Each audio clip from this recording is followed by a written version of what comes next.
हर हर महादेव। शिव पुराण में रुद्र संहिता के द्वितीय सती खंड में आज हम पढ़ेंगे प्रयाग में समस्त महात्मा मुनियों द्वारा किए गए यज्ञ में दक्ष का भगवान शिव को तिरस्कार पूर्वक शाप देना तथा नंदी द्वारा ब्राह्मण कुल को शाप प्रदान, भगवान शिव का नंदी को शांत करना। हर हर महादेव। ब्रह्मा जी कहते हैं, नारद, पूर्व काल में समस्त महात्मा मुनि प्रयाग में एकत्र हुए थे। वहां सम्मिलित हुए उन सब महात्माओं का विधि विधान से एक बहुत बड़ा यज्ञ हुआ। उस यज्ञ में सनकादि सिद्धगण, देवर्षि, प्रजापति, देवता तथा ब्रह्मा का साक्षात्कार करने वाले ज्ञानी भी पधारे थे। मैं भी मूर्तिमान महातेजस्वी निगमों और आगमों से युक्त हो सपरिवार वहां गया था। अनेक प्रकार के उत्सवों के साथ वहां उनका विचित्र समाज जुटा था। नाना शास्त्रों के संबंध में ज्ञान चर्चा एवं वाद विवाद हो रहे थे। मुने, उसी अवसर पर सती तथा पार्षदों के साथ त्रिलोक हितकारी सृष्टिकर्ता एवं सब के स्वामी भगवान रुद्र भी वहां आ पहुंचे। भगवान शिव को आया देख संपूर्ण देवताओं, सिद्धों तथा मुनियों ने और मैंने भी भक्ति भाव से उन्हें प्रणाम किया और उनकी स्तुति की। फिर शिव की आज्ञा पाकर सब लोग प्रसन्नता पूर्वक यथा स्थान बैठ गए। भगवान का दर्शन पाकर सब लोग संतुष्ट थे और अपने सौभाग्य की सराहना करते थे। इसी बीच में प्रजापतियों के भी पति प्रभु दक्ष, जो बड़े तेजस्वी थे, अकस्मात घूमते हुए प्रसन्नता पूर्वक वहां आए। वे मुझे प्रणाम करके मेरी आज्ञा ले वहां बैठे। दक्ष उन दिनों समस्त ब्रह्मांड के अधिपति बनाए गए थे, अतएव सबके द्वारा सम्माननीय थे। परंतु अपने इस गौरवपूर्ण पद को लेकर उनके मन में बड़ा अहंकार था, क्योंकि वे तत्व ज्ञान से शून्य थे। उस समय समस्त देवर्षियों ने उन्हें नतमस्तक हो स्तुति और प्रणाम के द्वारा दोनों हाथ जोड़कर उत्तम तेजस्वी दक्ष का आदर सत्कार किया। परंतु जो नाना प्रकार के लीला विहार करने वाले सबके स्वामी और उत्कृष्ट लीलाकारी स्वतंत्र परमेश्वर हैं, उन महेश्वर ने उस समय दक्ष को मस्तक नहीं झुकाया। वे अपने आसन पर बैठे ही रह गए, खड़े होकर दक्ष का स्वागत नहीं किया। महादेव जी को वहां मस्तक झुकाते ना देख मेरे पुत्र प्रजापति दक्ष मन ही मन अप्रसन्न हो गए। उन्हें रुद्र पर सहसा क्रोध हो गया। वे ज्ञान शून्य तथा महान अहंकारी होने के कारण महाप्रभु रुद्र को क्रूर दृष्टि से देखकर सबको सुनाते हुए उच्च स्वर से कहने लगे। दक्ष ने कहा, ये सब देवता, असुर श्रेष्ठ, ब्राह्मण तथा ऋषि मुझे विशेष रूप से मस्तक झुकाते हैं, परंतु वह जो प्रेतों और पिशाचों से घिरा हुआ महामनस्वी बनकर बैठा है, वह दुष्ट मनुष्य के समान क्यों मुझे प्रणाम नहीं करता। शमशान में निवास करने वाला यह निर्लज्ज जो मुझे इस प्रकार प्रणाम नहीं करता, इसका क्या कारण है।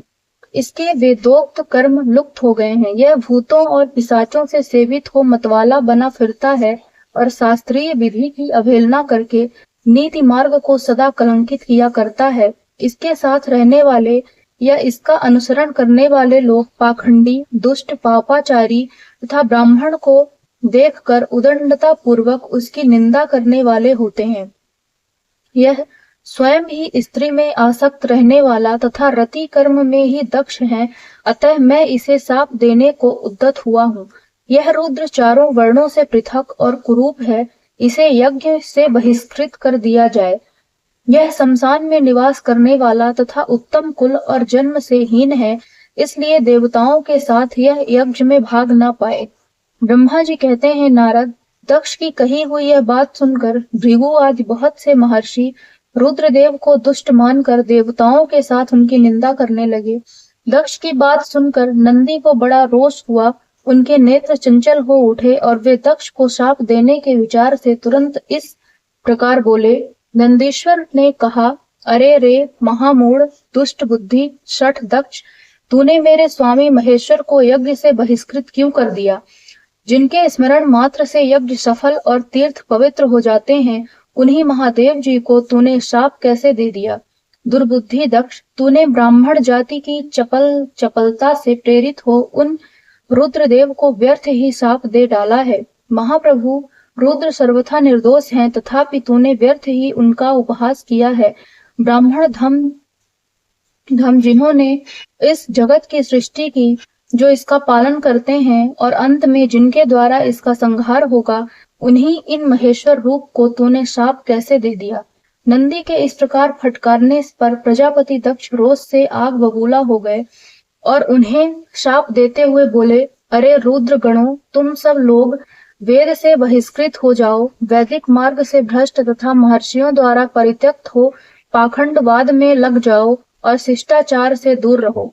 सिर पर जटा और शरीर में भस्म एवं हड्डियों के आभूषण धारण करके मद्य पान में आसक्त रहो। जब दक्ष ने शिव के पार्षदों को इस प्रकार शाप दे दिया, तब उस शाप को सुनकर शिव के प्रिय भक्त नंदी अत्यंत रोष के वशीभूत हो गए। शिलाद पुत्र नंदी भगवान शिव के प्रिय पार्षद और तेजस्वी हैं। वे गर्व से भरे हुए महादुष्ट दक्ष को तत्काल इस प्रकार उत्तर देने लगे। नंदीश्वर बोले, अरे शठ दुर्बुद्धि दक्ष, तुझे शिव के तत्व का बिल्कुल ज्ञान नहीं है, अतः तूने शिव के पार्षदों को व्यर्थ ही शाप दिया है। अहंकारी दक्ष, जिनके चित्त में दुष्टता भरी है, उन भृगु आदि ने भी ब्राह्मण तत्व के अभिमान में आकर महाप्रभु महेश्वर का उपहास किया है। अतः यहाँ जो भगवान रुद्र से विमुख तुझ जैसे दुष्ट ब्राह्मण विद्यमान हैं, उनको मैं रुद्र तेज के प्रभाव से ही शाप दे रहा हूँ। तुझ जैसे ब्राह्मण कर्म फल के प्रशंसक वेदवाद में फंसकर वेद के तत्व ज्ञान से शून्य हो जाए। वे ब्राह्मण सदा भोगों में तन्मय रहकर स्वर्ग को ही सबसे बड़ा पुरुषार्थ मानते हुए स्वर्ग से बढ़कर दूसरी कोई वस्तु नहीं है, ऐसा कहते रहे तथा क्रोध, लोभ और मद से युक्त हो निर्लज्ज भिक्षुक बने रहे। कितने ही ब्राह्मण वेद मार्ग को सामने रखकर सूत्रों का यज्ञ कराने वाले और दरिद्र होंगे, सदा दान लेने में ही लगे रहेंगे। दूषित दान ग्रहण करने के कारण वे सब के सब नरकगामी होंगे। दक्ष, उनमें से कुछ ब्राह्मण तो ब्रह्म राक्षस भी होंगे, जो परमेश्वर शिव को सामान्य देवता समझकर उनसे द्रोह करता है। वह दुष्ट बुद्धि वाला प्रजापति दक्ष तत्व ज्ञान से विमुख हो जाए। यह विषय सुख की इच्छा से, कामना रूपी कपट से युक्त धर्म वाले गृहस्थाश्रम में आसक्त रहकर कर्म कांड का तथा कर्म फल की प्रशंसा करने वाले सनातन वेदवाद का ही विस्तार करता रहे। इसका आनंददायी मुख नष्ट हो जाए। यह आत्म ज्ञान को भूलकर पशु के समान हो जाए तथा यह दक्ष कर्म भ्रष्ट हो शीघ्र ही बकरे के मुख से युक्त हो जाए। इस प्रकार कुपित हुए नंदी ने जब ब्राह्मणों को और दक्ष ने महादेव जी को शाप दिया, तब वहां महान हाहाकार मच गया। नारद, मैं वेदों का प्रतिपादक होने के कारण शिव तत्वों को जानता हूँ, इसलिए दक्ष को वह शाप सुनकर मैंने बारंबार उसकी तथा भृगु आदि ब्राह्मणों की भी निंदा की। सदाशिव महादेव जी की भी नंदी की वह बात सुनकर हंसते हुए से मधुर वाणी में बोले। वे नंदी को समझाने लगे। सदाशिव ने कहा, नंदी, मेरी बात सुनो, तुम तो परम ज्ञानी हो, तुम्हें क्रोध नहीं करना चाहिए। तुमने भ्रम से यह समझकर कि मुझे शाप दिया गया, व्यर्थ ही ब्राह्मण कुल को शाप दे डाला। वास्तव में मुझे किसी का शाप छू ही नहीं सकता। तुम्हें उत्तेजित नहीं होना चाहिए। अतः वेद मंत्राक्षरमय और सूक्तमय है। उसके प्रत्येक सूक्त में समस्त देहधारियों के आत्मा परमात्मा प्रतिष्ठित हैं। अतः उन मंत्रों के ज्ञाता नित्य आत्मा वेदता हैं। इसलिए तुम रोषवश उन्हें शाप ना दो। किसी की बुद्धि कितनी ही दूषित क्यों ना हो, वह कभी वेदों को शाप नहीं दे सकता। इस समय मुझे शाप नहीं मिला है, इस बात को तुम्हें ठीक ठीक समझना चाहिए। महामते, तुम सनकादि सिद्धों को भी तत्व ज्ञान का उपदेश देने वाले हो, अतः शांत हो जाओ। मैं ही यज्ञ हूँ, मैं ही यज्ञ कर्म हूँ। यज्ञों के अंगभूत समस्त उपकरण भी मैं ही हूँ। यज्ञ की आत्मा मैं ही हूँ। यज्ञ परायण यज्ञमान भी मैं ही हूँ और यज्ञ से बहिष्कृत भी मैं ही हूँ। यह कौन, तुम कौन और ये कौन, वास्तव में सब मैं ही हूँ। तुम अपनी बुद्धि से इस बात का विचार करो। तुमने ब्राह्मणों को व्यर्थ ही शाप दिया है। महामते नंदिन, तुम तत्व ज्ञान के द्वारा प्रपंच रचना का बाध करके आत्मनिष्ठ ज्ञानी एवं क्रोध आदि से शून्य हो जाओ। ब्रह्मा जी कहते हैं, नारद, भगवान शंभु के इस प्रकार समझाने पर नंदिकेश्वर विवेक परायण हो क्रोध रहित एवं शांत हो गए। भगवान शिव भी अपने प्राण प्रिय पार्षद नंदी को शीघ्र ही तत्व का बोध कराकर प्रथम प्रमथ गणों के साथ वहां से प्रसन्नता पूर्वक अपने स्थान को चल दिए। इधर रोषावेश से युक्त दक्ष भी ब्राह्मणों से घिरे हुए अपने स्थान को लौट गए, परंतु उनका चित्त शिव द्रोह में ही तत्पर था। उस समय रुद्र को शाप दिए जाने की घटना का स्मरण करके दक्ष सदा महान रोष से भरे रहते थे। उनकी बुद्धि पर मूढ़ता छा गई थी। वे शिव के प्रति श्रद्धा को त्याग कर शिव पूजा को ही निंदा करने लगे, शिव पूजकों की ही निंदा करने लगे। तात नारद, इस प्रकार परमात्मा शंभु के साथ दुर्व्यवहार करके दक्ष ने अपनी जिस दुष्ट बुद्धि का परिचय दिया था वह मैंने तुम्हें बता दी। अब तुम उनकी पराकाष्ठा को पहुंची हुई दुर्बुद्धि का वृत्तांत सुनो, मैं बता रहा हूँ। दक्ष के द्वारा महान यज्ञ का आयोजन, उसमें ब्रह्मा विष्णु देवताओं और ऋषियों का आगमन, दक्ष द्वारा सबका सत्कार, यज्ञ का आरंभ, दधीचि द्वारा भगवान शिव को बुलाने का अनुरोध और दक्ष के विरोध करने पर शिव भक्तों का वहां से निकल जाना। ब्रह्मा जी कहते हैं, नारद, एक समय दक्ष ने एक बहुत बड़े यज्ञ का आरंभ किया। उस यज्ञ की दीक्षा लेकर उन्होंने उस समय समस्त देवर्षियों, महर्षियों तथा देवताओं को बुलाया। वे सभी उस यज्ञ में पधारे। अगस्त, कश्यप, अत्रि, वामदेव, भृगु, दधीचि, भगवान व्यास, भारद्वाज, गौतम, पैल, पराशर, गर्ग, भार्गव, ककुश, सित, सुमंतु, त्रिक, कंक और वैशाम्पायन ये तथा दूसरे बहुसंख्यक मुनि अपने स्त्री पुत्रों को साथ ले मेरे पुत्र दक्ष के यज्ञ में हर्ष पूर्वक सम्मिलित हुए थे। इनके सिवा समस्त देवगण, महान अभ्युदय दयाशाली लोकपालगण और सभी उपदेवता अपनी उपकारक सैन्य शक्ति के साथ वहां पधारे थे। दक्ष ने प्रार्थना करके सदल बल मुझ विश्व स्रष्टा ब्रह्मा को भी सत्यलोक से बुलवाया था। इसी तरह भांति भांति से सादर प्रार्थना करके वैकुंठ लोक से भगवान विष्णु भी उस यज्ञ में बुलाए गए थे। शिवद्रोही दुरात्मा दक्ष ने उन सब का बड़ा सत्कार किया। विश्वकर्मा ने अत्यंत दीप्तिमान विशाल और बहुमूल्य दिव्य भवन बनाए थे। दक्ष ने भी वे ही भवन समागत अतिथियों को ठहरने के लिए दिए। सभी लोग सम्मानित हो उन संपूर्ण भवनों में यथा योग्य स्थान पाकर ठहरे हुए थे। दक्ष का वह महायज्ञ उस समय कनखल नामक तीर्थ में हो रहा था। उसमें दक्ष ने भृगु आदि तपोधनों को ऋत्विज बनाया। संपूर्ण मरुद गणों के साथ स्वयं भगवान विष्णु उसके अधिष्ठाता थे। मैं वेद तयी की विधि को दिखाने या बताने वाला ब्रह्मा बना था। इसी तरह संपूर्ण दिक्पाल अपने आयुधों और परिवारों के साथ द्वारपाल एवं रक्षक बने थे और सदा कौतूहल पैदा करते थे। स्वयं यज्ञ सुंदर रूप धारण करके दक्ष के उस यज्ञ मंडल में उपस्थित था। महामुनियों में श्रेष्ठ सभी महर्षि स्वयं वेदों के धारण करने वाले हुए थे। अग्नि ने भी उस यज्ञ महोत्सव में शीघ्र ही हविष्य ग्रहण करने के लिए अपने सहस्त्रों रूप प्रकट किए थे। वहां 88,000 ऋत्विज एक साथ हवन करते थे। 64,000 देवर्षि उद्गाता थे। अध्वीर एवं होता भी उतने ही थे। नारद आदि देवर्षि और सप्त ऋषि पृथक पृथक गाथा गान कर रहे थे। दक्ष ने अपने उस महायज्ञ में गंधर्वों, विद्याधरों, सिद्धों, 12 आदित्यों, उनके गणों, यज्ञों तथा नागलोक में विचरने वाले समस्त नागों का भी बहुत बड़ी संख्या में वरण किया था। ब्रह्मर्षि, राजर्षि और देवर्षियों के समुदाय तथा बहुसंख्यक नरेश भी उसमें आमंत्रित थे, जो अपने मित्रों, मंत्रियों तथा सेनाओं के साथ आए थे। यजमान दक्ष ने उस यज्ञ में वसु आदि समस्त गण देवताओं का भी वरण किया था। कौतुक और मंगलाचार करके जब दक्ष ने यज्ञ की दीक्षा ली तथा जब उनके लिए बारंबार स्वास्तिवाचन किया जाने लगा, तब वे अपनी पत्नी के साथ बड़ी शोभा पाने लगे। इतना सब करने पर भी दुरात्मा दक्ष ने उस यज्ञ में भगवान शंभु को नहीं आमंत्रित किया। उनकी दृष्टि में कपालधारी होने के कारण वे निश्चय ही यज्ञ में भाग पाने योग्य नहीं थे। सती प्रजापति दक्ष की प्रिय पुत्री भी थी, तो भी कपाली की पत्नी होने के कारण दोषदर्शी दक्ष ने उन्हें अपने यज्ञ में नहीं बुलाया।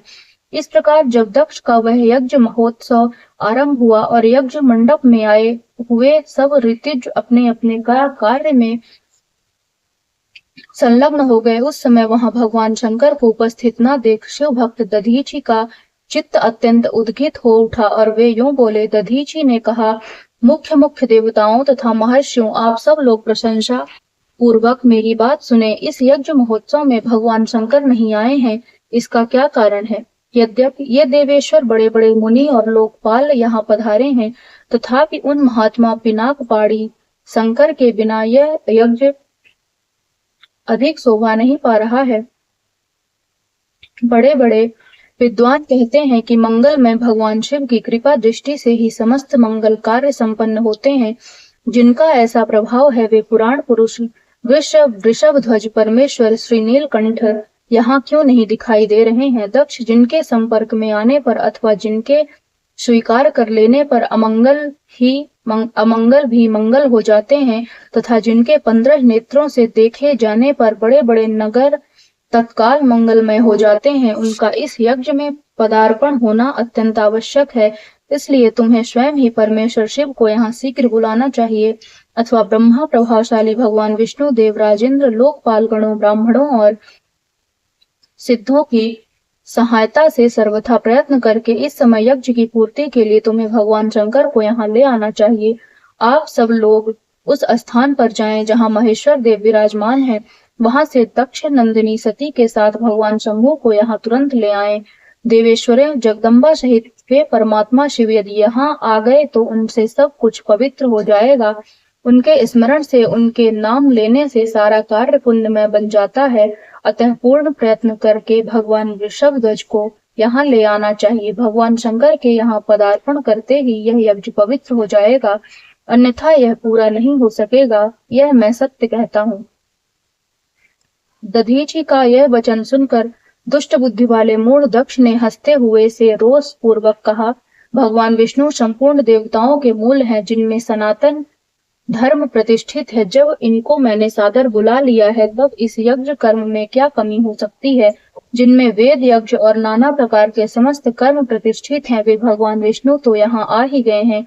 इनके सिवा सत्य लोक से लोक पितामह ब्रह्मा वेदों उपनिषदों और विविध आगमों के साथ यहाँ पधारे हैं। देवगणों के साथ स्वयं देवराज इंद्र भी शुभागम गमन हुआ है, तथा आप जैसे निष्पाप महर्षि भी यहाँ आ गए हैं। जो महर्षि यज्ञ में सम्मिलित होने के योग्य, शांत और सुपात्र हैं, वेद और वेदार्थ के तत्वों को जानने वाले हैं और दृढ़ता पूर्वक व्रत का पालन करते हैं, वे सब और स्वयं आप भी जब यहाँ पदार्पण कर चुके हैं, तब हमें यहाँ रुद्र से क्या प्रयोजन है?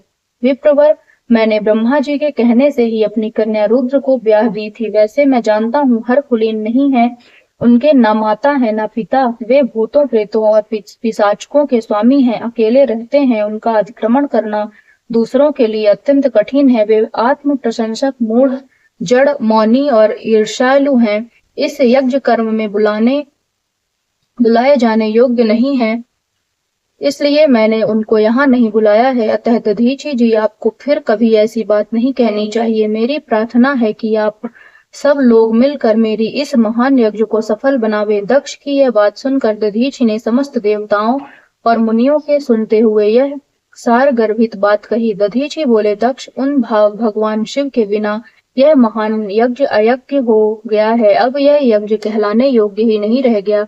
विशेषतः इस यज्ञ में तुम्हारा विनाश हो जाएगा।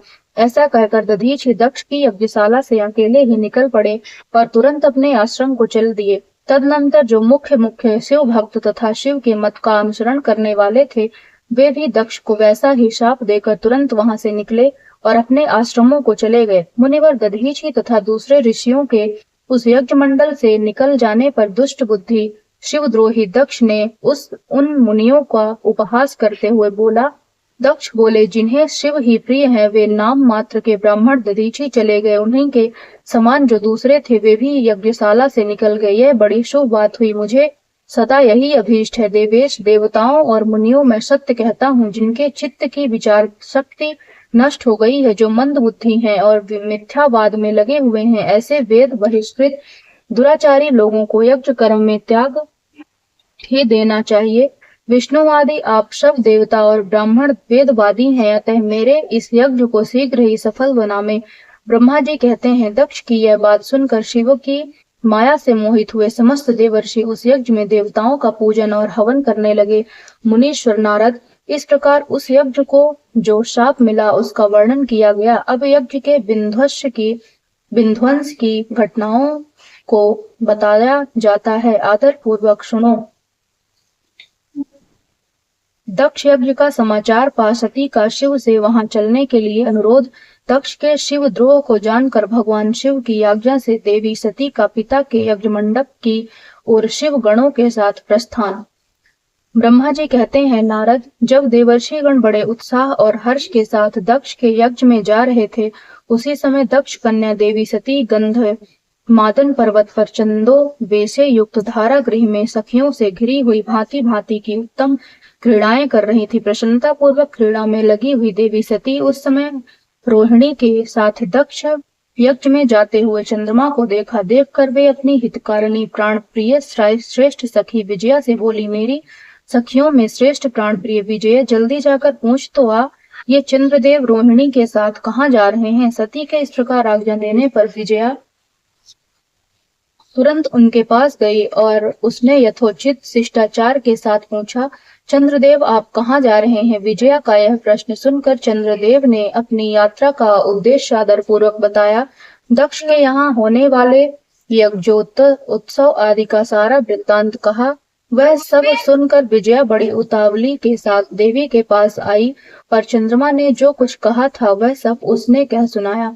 उसे सुनकर कालिका सती देवी को बड़ा विस्मय हुआ। अपने वहां सूचना न मिलने का क्या कारण है, यह बहुत सोचने विचारने पर भी उनकी समझ में नहीं आया। तब उन्होंने पार्षदों से घिरे अपने स्वामी भगवान शिव के पास आकर भगवान शंकर से पूछा। सती बोली, प्रभु, मैंने सुना है कि मेरे पिताजी के यहाँ कोई बहुत बड़ा यज्ञ हो रहा है, उसमें बहुत बड़ा उत्सव होगा, उसमें सब देवर्षि एकत्र हो रहे हैं। देवेश्वर पिताजी के उस महान यज्ञ में चलने की रुचि आपको क्यों नहीं हो रही है। इस विषय में जो बात हो वह सब बताइए। महादेव जी सुहृदों का यह धर्म है कि वे सुहृदों के साथ मिले जुले, यह मिलन उनके महान प्रेम को बढ़ाने वाला होता है। अतः प्रभु मेरे स्वामी, आप मेरी प्रार्थना मानकर सर्वथा प्रयत्न करके मेरे साथ पिताजी की यज्ञशाला में आज ही चलिए। सती की यह बात सुनकर भगवान महेश्वर देव, जिनका हृदय दक्ष के वाग्यावाड़ों से घायल हो चुका था, मधुर वाणी में बोले, देवी, तुम्हारे पिता दक्ष मेरे विशेष द्रोही हो गए हैं। जो प्रमुख देवता और ऋषि अभिमानी, मूढ़ और ज्ञान शून्य हैं, वे ही सब तुम्हारे पिता के यज्ञ में गए हैं। जो लोग बिना बुलाए दूसरे के घर जाते हैं, वे वहां अनादर पाते हैं, जो मृत्यु से भी बढ़कर कष्टदायक है। अतः प्रिय, तुमको और मुझको तो विशेष रूप से दक्ष के यज्ञ में नहीं जाना चाहिए, क्योंकि वहां हमें बुलाया नहीं गया है। यह मैंने सच्ची बात कही है। महात्मा महेश्वर के ऐसा कहने पर सती रोष पूर्वक बोली, शंभो, आप सबके ईश्वर हैं, जिनके जाने से यज्ञ सफल होता है, उन्हीं आपको मेरे दुष्ट पिता ने इस समय आमंत्रित नहीं किया है। प्रभु, उस दुरात्मा का अभिप्राय क्या है, वह सब मैं जानना चाहती हूँ। साथ ही वहां आए हुए संपूर्ण दुरात्मा देवर्षियों के मनोभाव का भी मैं पता लगाना चाहती हूँ। अतः प्रभु, मैं आज ही पिता के यज्ञ में जाती हूँ। नाथ महेश्वर, आप मुझे वहां जाने की आज्ञा दे दें। देवी सती के ऐसा कहने पर सर्वज्ञ, सर्वद्रष्टा, सृष्टिकर्ता एवं कल्याण स्वरूप साक्षात भगवान रुद्र उनसे इस प्रकार बोले। शिव ने कहा, उत्तम व्रत का पालन करने वाली देवी, यदि इस प्रकार तुम्हारी रुचि वहां अवश्य जाने के लिए हो गई है, तो मेरी आज्ञा से तुम शीघ्र अपने पिता के यज्ञ में जाओ। यह नंदी वृषभ सुसज्जित है, तुम एक महारानी के अनुरूप राजोपचार साथ ले सादर इस पर सवार हो बहुसंख्यक प्रथम गणों के साथ यात्रा करो। प्रिय, इस विभूषित वृषभ पर आरूढ़ हो जाओ। रुद्र के इस प्रकार आदेश देने पर सुंदर आभूषणों से अलंकृत सती देवी सब साधनों से युक्त हो पिता के घर हो चली। परमात्मा शिव ने उन्हें सुंदर वस्त्राभूषण तथा परम उज्ज्वल छत्र, चामर आदि महारोजित उपचार दिए। भगवान शिव की आज्ञा से 60,000 रुद्रगण बड़ी प्रसन्नता और महान उत्साह के साथ कौतूहल पूर्वक सती के साथ गए। उस समय वहां यज्ञ के लिए यात्रा करते समय सब और महान उत्सव होने लगा। महादेव जी के गणों ने शिवप्रिया सती के लिए बड़ा भारी उत्सव रचाया। वे सभी गण कौतूहल पूर्वक कार्य करने तथा सती और शिव के यश को गाने लगे। शिव के प्रिय और महान वीर प्रमथ गण प्रसन्नता पूर्वक उछलते कूदते चल रहे थे। जगदम्बा के यात्रा काल में शव प्रकार से बड़ी भारी शोभा हो रही थी। उस समय जो सुखद जय जयकार आदि का शब्द प्रकट हुआ, उससे तीनों लोग गूंज उठे। हर हर महादेव। इस वीडियो में यहीं तक था। मिलते हैं आपसे नेक्स्ट वीडियो में। तब तक के लिए आप सभी को श्री शिवानमस्तुभ्यम।